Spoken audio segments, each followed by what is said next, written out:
주 안에 있는 나에게 딴 근심 있어요.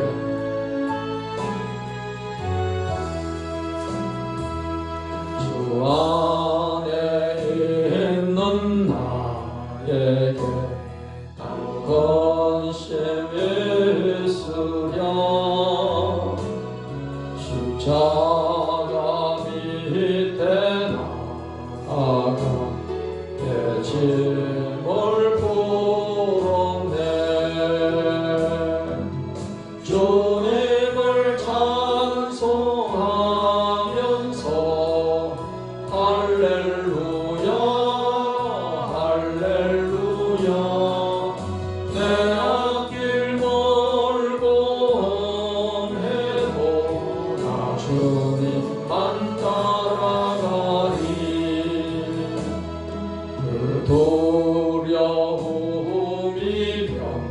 변하여 내 기도 되었고 전날의 한숨 변하여 내 노래 되었네. 주님을 찬송하면서 할렐루야 할렐루야. 내 앞길 멀고 험해도 나 주님만 따라가리. 내 주는 자비하셔서 늘 함께 계시고 내 공핍함을 하시고 늘 채워주시네. 주님을 찬송하면서 할렐루야 할렐루야. 내 앞길 멀고 험해도 나 주님만 따라가리. 내 주 앞에 준 언약은 영돌변하시니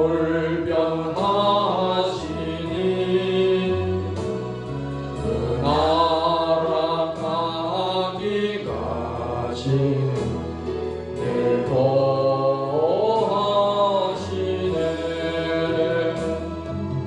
주님을 찬송하면서 할렐루야 할렐루야.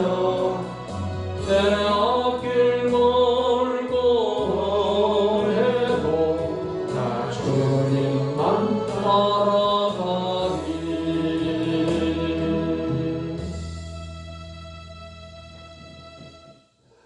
오늘 요한복음 16장 24절의 말씀을 가지고 응답받는 기도의 비결, 이와 같은 제목으로 말씀을 드리겠습니다.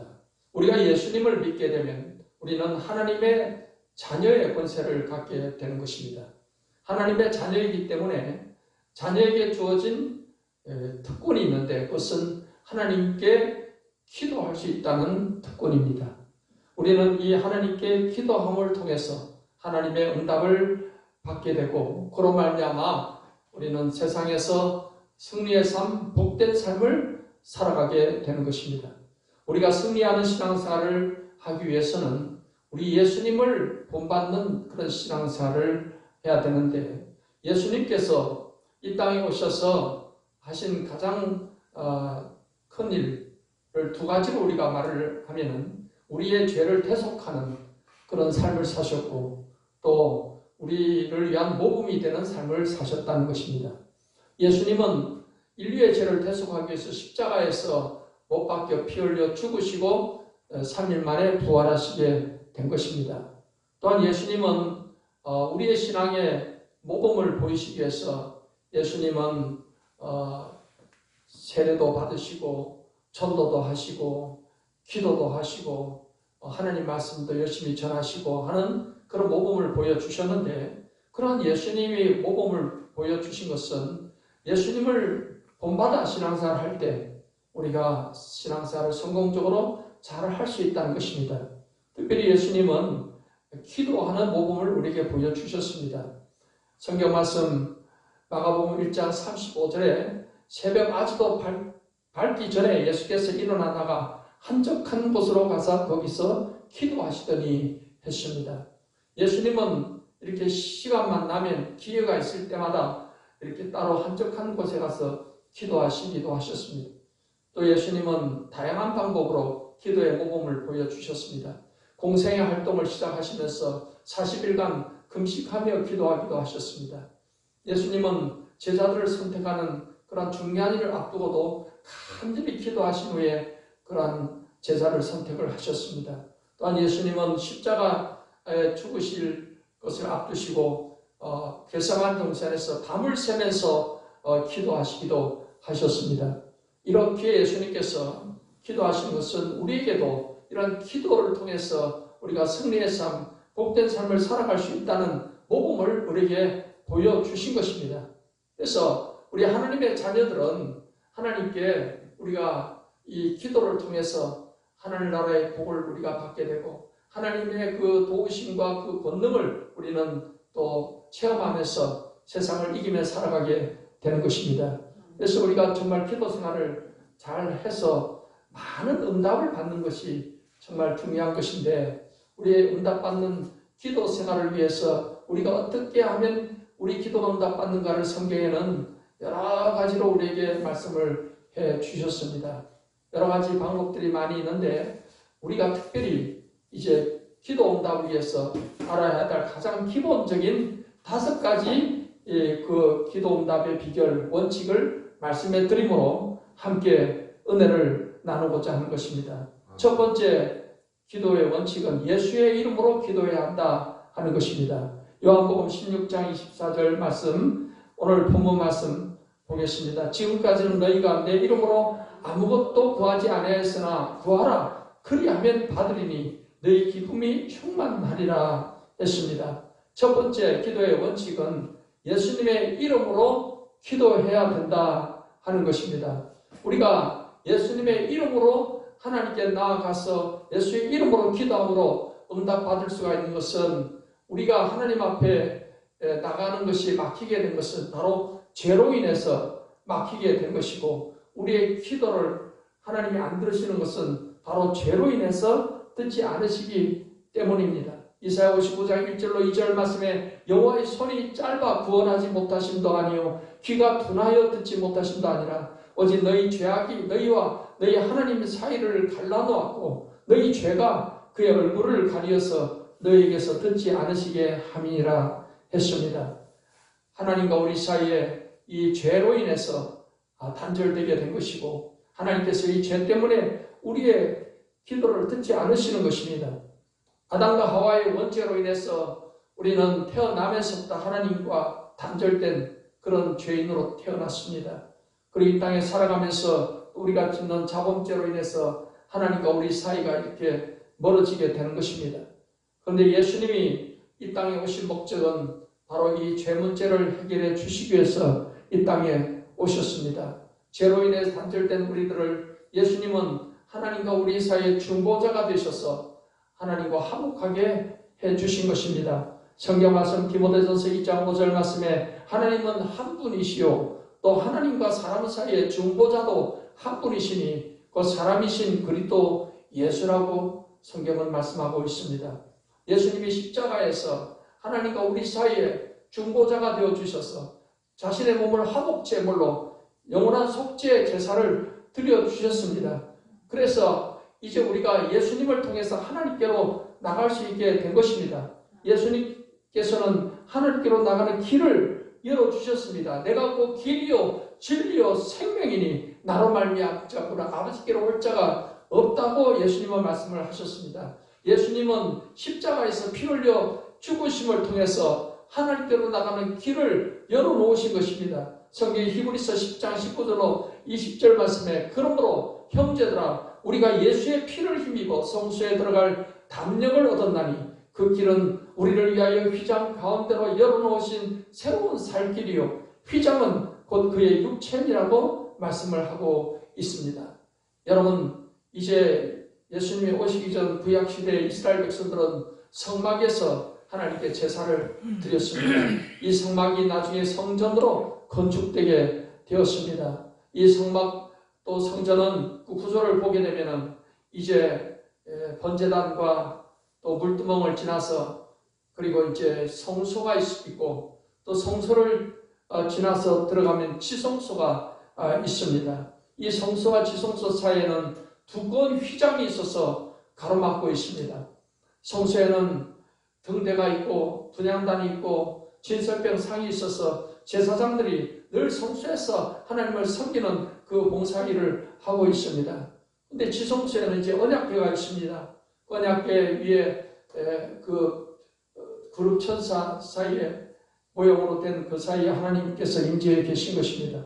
이 지성소는 너무나도 거룩하고 영화로운 곳입니다. 하나님이 임재해 계신 곳입니다. 그래서 그곳에는 제사장도 들어가지 못하고 대제사장만이 1년에 한 번 대속죄일에 속죄의 피를 가지고서 그 지성소에 들어가서 이 속죄의 제사를 드릴 수가 있는 것입니다.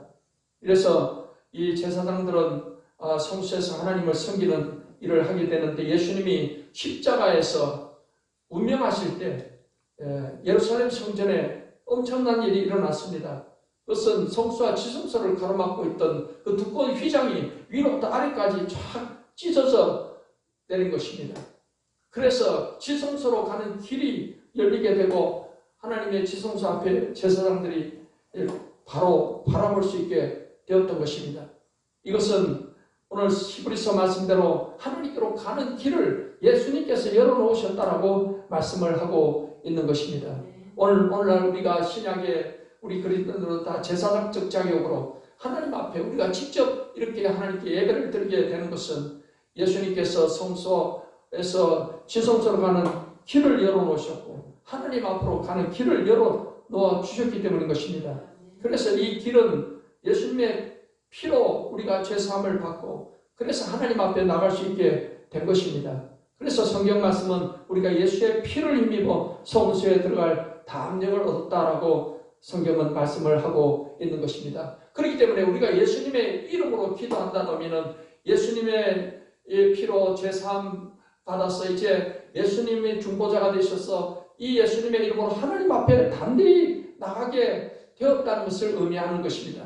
그렇기 때문에 우리가 기도의 가장 기본 원칙은 우리가 예수님을 이름으로 하나님께 나가게 된다는 것이고 그래서 항상 우리가 기도에 예수님의 이름으로 기도합니다라고 그렇게 기도를 하게 되는 것입니다. 우리가 예수님의 피를 힘입고 하나님께 담대히 나갈 수 있게 되었다는 이 사실을 믿고 예수 이름으로 담대하게 하나님 앞에 나가서 기도하는 저와 여러분 되시기를 예수님의 이름으로 축원합니다. 둘째로 우리의 응답받는 기도의 두 번째 원칙은 죄를 회개하고 사랑의 계명을 실천하면서 살아갈 때 우리의 기도는 응답받는 기도가 되는 것입니다. 요한일서 3장 21절 24절 말씀에 사랑하는 자들아 만일 우리 마음이 우리를 책망할 것이 없으면 하나님 앞에서 담대함을 얻고 무엇이든지 구하는 바를 그에게서 받나니 이는 우리가 그의 계명을 지키고 그 앞에서 기뻐하시는 것을 행함이라. 그의 계명은 이것이니 곧 그 아들 예수 그리스도의 이름을 믿고 그가 우리에게 주신 계명대로 서로 사랑할 것이라 했습니다. 기도의 두 번째 원칙은 우리 마음이 우리를 책망할 것이 없을 때 우리가 담대함을 얻어서 하나님께 기도하는 바를 받게 된다라고 성경은 말씀을 하고 있습니다. 하지만 우리가 살아가다 보면 우리가 또 짓는 죄가 있습니다. 이러한 자범죄로 인해서 우리가 그 죄를 회개하지 않게 될 때 우리 마음이 하나님 앞에서 하나님과의 관계가 멀어지게 되는 것입니다. 우리 마음의 양심이 우리를 자꾸 책망을 하는 것입니다. 성령께서 또 이 죄를 책망을 하시는 것입니다. 그런데 여러분 우리가 이러한 죄를 하나님께 회개하고 우리의 마음이 책망할 것이 없을 때 하나님 앞에는 담대함을 얻게 됩니다. 그래서 담대하게 기도를 하게 되는 것입니다. 그렇기 때문에 여러분 우리가 이 땅에 살아가면서 이제는 하나님의 법을 따라서 살아가는 것이 중요합니다. 하나님께서 과거 이스라엘 백성들에게 율법을 주셨습니다. 그래서 구약의 유대인들은 이 율법을 613가지의 조항으로 구분을 해서 그 율법을 지키려고 노력을 했습니다. 그런데 여러분, 예수님께서는 그 많은 율법을 두 계명으로 요약을 해주셨어요. 그 첫 번째가 하나님을 사랑하는 것이고, 그리고 둘째가 이웃을 사랑하는 것입니다. 그리고 이것을 한 가지 계명으로 또 말씀하셨습니다. 서로 사랑하라 하셨습니다.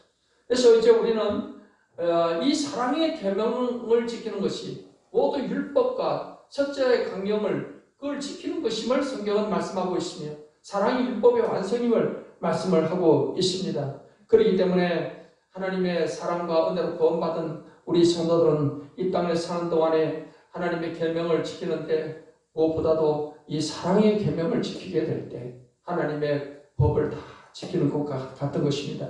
서로 사랑하라 하신 그 계명을 따라서 우리가 사랑하며 살기를 힘써야 할 것입니다. 하나님을 마음을 다해서 사랑을 하고, 그 다음에 우리가 서로 간에, 또 부부 간에, 부모 형제 간에, 또 친구들과 이웃 간에 우리가 예수 사랑을 가지고서 먼저 용서하고 또 사랑을 베풀고, 그리고 살아갈 때 우리는 하나님 앞에서 우리 마음에 담대함을 얻게 되는 것입니다. 우리가 기도하려고 하나님께 기도하는데 누구를 미워하는 마음이 가득 차 있습니다. 마음에 불신앙의 어떤 생각들이 가득 차 있습니다. 그러고 하나님께 기도하면 기도가 힘이 없어요. 담대함을 얻지 못하는 것입니다. 하지만 우리가 죄를 회개하면 우리 마음이 정결하게 되는 것입니다. 그래서 담대함을 가지고 기도하게 되는 것입니다. 그래서 이러한 회개의 기도가 우리에게 있어야 될 것입니다. 요한일서 1장 9절에 만일 우리가 우리 죄를 자백하면 그는 미쁘시고 의로사 우리 죄를 사하시며 우리를 모든 불의에서 깨끗하게 하실 것이오 라고 성경은 말씀하고 있습니다. 우리가 죄를 인정하고 자백하면 하나님께서는 우리 죄를 사해 주십니다. 그래서 우리 마음이 우리를 책망할 것이 없게 될 때 우리가 담대함을 얻게 되고, 하나님께 우리가 담대함을 가지고 기도하고 나갈 때 우리 기도는 능력 있는 기도가 되는 것입니다. 사랑하는 우리 성도 여러분 모두가 다 하나님 앞에 모든 죄를 철저히 회개하고, 또 하나님의 이 사랑의 계명을 따라서 용서하고 사랑을 실천하는 삶을 통해서 여러분 기도 생활에 놀라운 능력이 있게 되시기를 예수님의 이름으로 축원합니다. 세 번째 기도 응답의 세 번째 비결은 믿음의 기도를 드려야 한다는 것입니다. 마태복음 21장 22절 말씀에 너희가 기도할 때 무엇이든지 믿고 구하는 것은 다 받으리라 하시니라 했습니다. 믿고 구하는 것은 하나님 앞에 믿음으로 구한다는 것입니다. 성경 말씀 야고보서 1장 6절 말씀에도 오직 믿음으로 구하고 조금 더 의심하지 말라. 의심하는 자는 마치 바람에 밀려 요동하는 바다 물결 같으니라고 했습니다. 믿음으로 구한다는 것은 의심을 버리고 기도하는 것입니다. 믿고 기도하고, 그리고는 기도 끝나고 나서는 아이고 큰일 났구나, 안 되면 어떡하지, 이렇게 또 의심하는 그런 태도를 갖는 것은 결코 믿음의 기도라고 할 수가 없는 것입니다. 이 믿음의 기도는 우리의 삶 가운데 놀라운 기적을 가져오게 되는 것입니다. 이 믿음에 대해서 성경 말씀 마가복음 11장 23절 말씀에 내가 진실로 너에게 이르노니 누구든지 이 산더러 들려 바다에 던져지라 하면 그 말하는 것이 이루어질 줄 믿고 마음이 의심하지 아니하면 그대로 되리라고 했습니다. 이 산이 들려 바다에 던져온다는 것은 그것은 어떤 불가능도 가능하게 된다는 것을 의미하고 있는 것입니다. 그렇기 때문에 여러분 삶 가운데 어떠한 절망스러운 일이 있다 하든지 간에 하나님께서는 절대 불가능이 없으시고 능치 못함이 없으시다는 이 믿음을 가지고 기도하게 될 때 여러분 삶 가운데 불가능이 가능하게 되는 이러한 역사가 나타나게 되는 것입니다. 우리가 믿음으로 기도한다면 하나님의 전능하심을 믿고 기도하는 것을 의미하는 것입니다. 창세기 17장 1절 말씀에 아브라함이 99세 때 여호와께서 아브라함에게 나타나서 그에게 이르시되 나는 전능한 하나님이라 너는 내 앞에서 행하여 완전하라고 말씀을 하셨습니다. 하나님께서는 아브라함에게 전능한 하나님으로 계시하셨습니다. 하나님의 전능하심을 믿고 살아가는 것입니다. 아브라함은 그래서 그의 나이 100세, 그의 아내 사라의 나이가 90세가 되었을 때 하나님께서 그 믿음을 따라서 아들 이삭을 주시게 된 것입니다. 하나님은 능치 못함이 없으시다는 이 사실을 우리 굳게 믿고 기도해야 될 줄 믿습니다. 또한 믿음의 기도라는 것은 하나님의 약속의 말씀을 믿고 기도하는 것을 말하는 것입니다.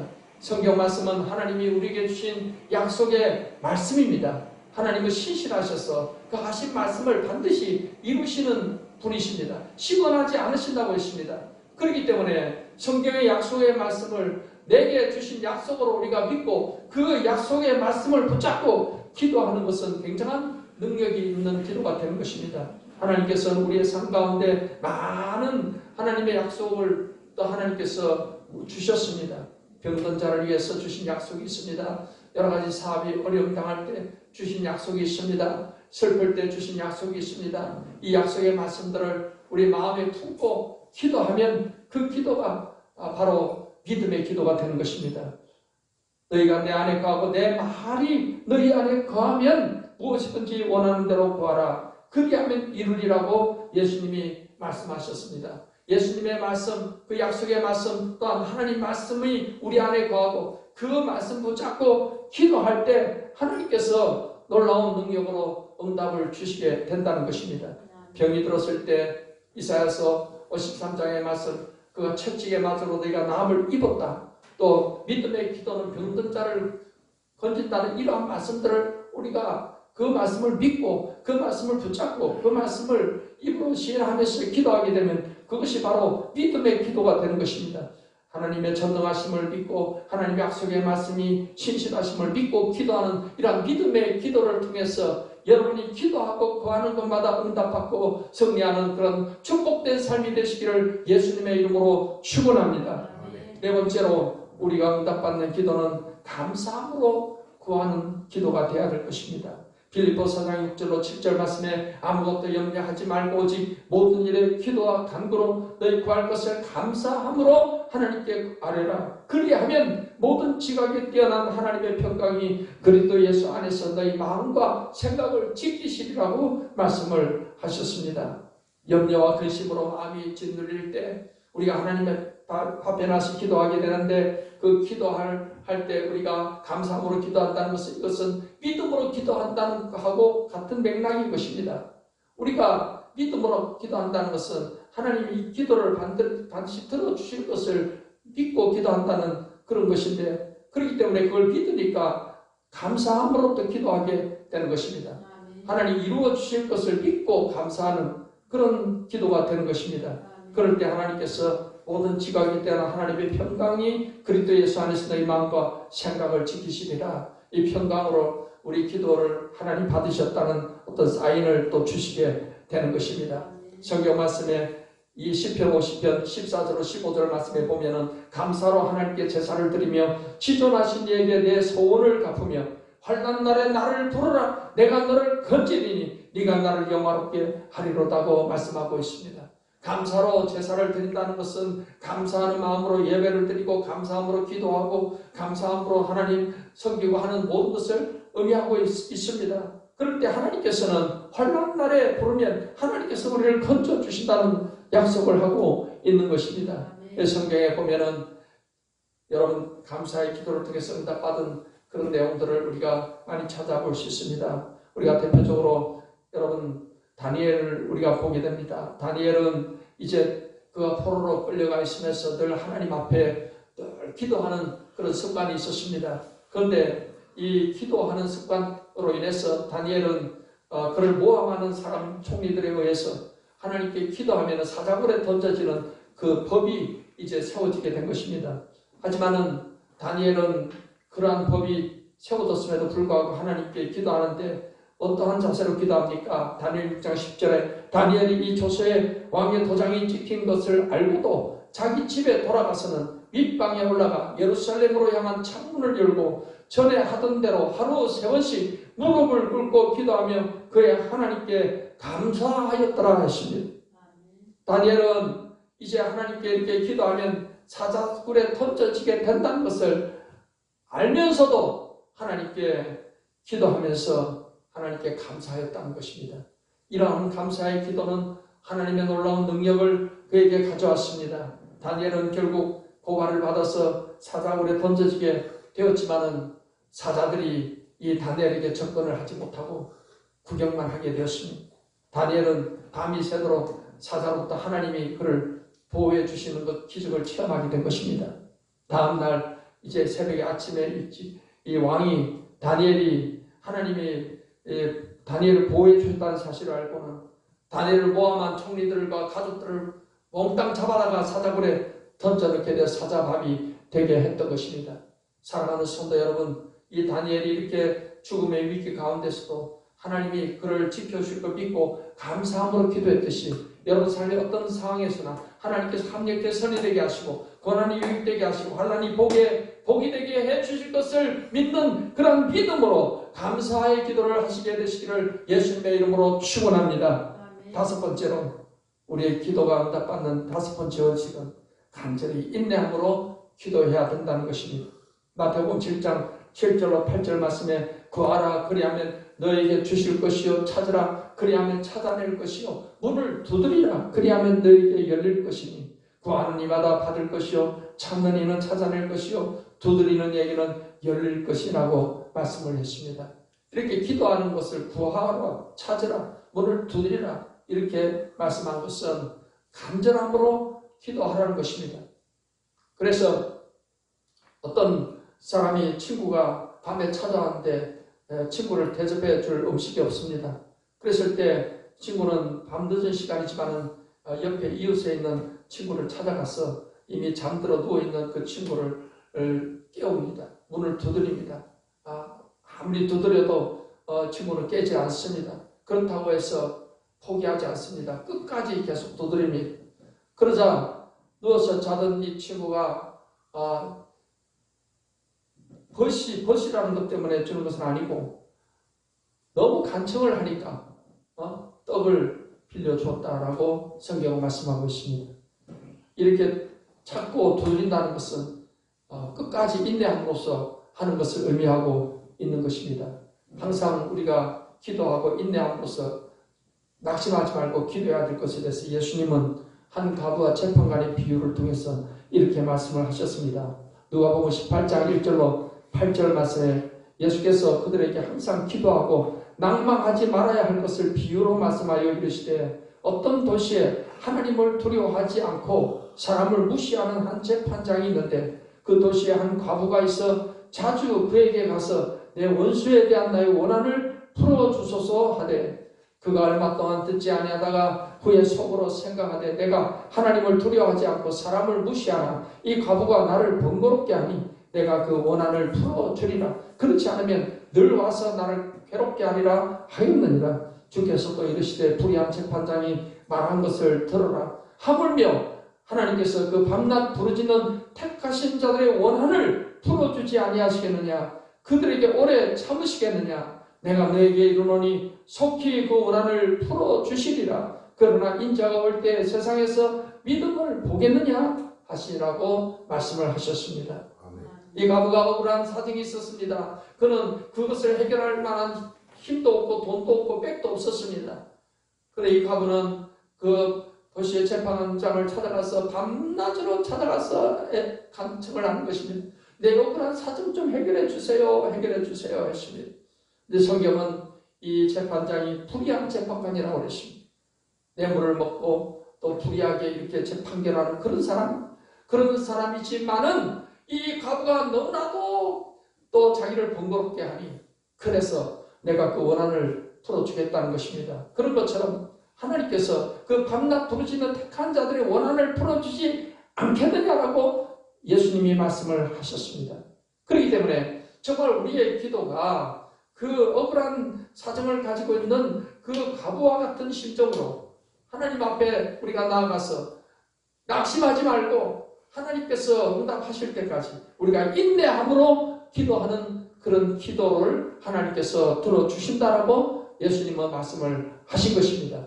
그렇기 때문에 사랑하는 우리 성도 여러분, 간절한 마음으로 하나님께 기도하되 낙심하지 말고 인내함으로 기도할 수 있는 여러분의 기도가 되시기를 예수님의 이름으로 축원합니다. 조지 물러라는 사람은 평생에 5만 분의 응답을 받았다고 해서 책까지 나온 사람입니다. 독일에서 그는 영국으로 가서 자기 평생에 무슨 일을 해야 될까 그런 가운데 기도하는 가운데 시편에 하나님 고아의 아버지시다는 그 말을 듣고 전쟁 이후에 그 영국 거리거리에 고아들이 많았습니다. 그들을 보면서 내가 저 고아들을 위해서 먹여 살리는 고아 사업을 해야 되겠다. 그렇게 자기 인생의 목적을 확정하고, 근데 아무것도 가진 게 없어요. 하지만 이제 하나님이 고아의 아버지라고 하기 때문에 이 말씀, 약속 말씀 붙잡고 그가 하나님께 늘 기도하는 것입니다. 이 고아들을 하나님께서 먹이고 입히실 수 있도록 채워주시도록 기도를 하게 되었을 때 하나님께서는 희한한 방법으로 이 모든 것을 채워주신 것입니다. 그렇게 응답받은 것을 그가 5만 번의 응답을 받았다라고 해서 이러한 책이 나오게 되었던 것입니다. 사랑하는 성도 여러분, 하나님은 우리의 기도를 들어주시는 하나님이십니다. 아멘. 예수님은 하나님께로 나갈 수 있는 길을 우리에게 열어주셨습니다. 아멘. 이제 우리가 예수의 이름으로 기도하되 우리의 하나님과 우리 사이에 죄가 가로막혀 있을 때 기도가 막히는 것입니다. 우리의 죄를 철저히 회개하고 하나님의 이 계명을 따라 살아가되 무엇보다도 이 사랑의 계명을 따라서 하나님을 사랑하고 이웃을 사랑하는 이 사랑을 우리가 실천하면서 살아가는 가운데 하나님의 전능하심과 그 약속의 말씀을 믿는 그 믿음의 기도를 드리시며 하나님께 또한 이루어질 것을 믿는 마음으로 감사하는 기도를 드리시며 기도하되 낙심하지 말고 간절하게 인내함으로 기도하는 그러한 기도가 되므로 말미암아 여러분 삶 가운데 기도 응답이 풍성한 역사가 있게 되시기를 예수님의 이름으로 축원합니다.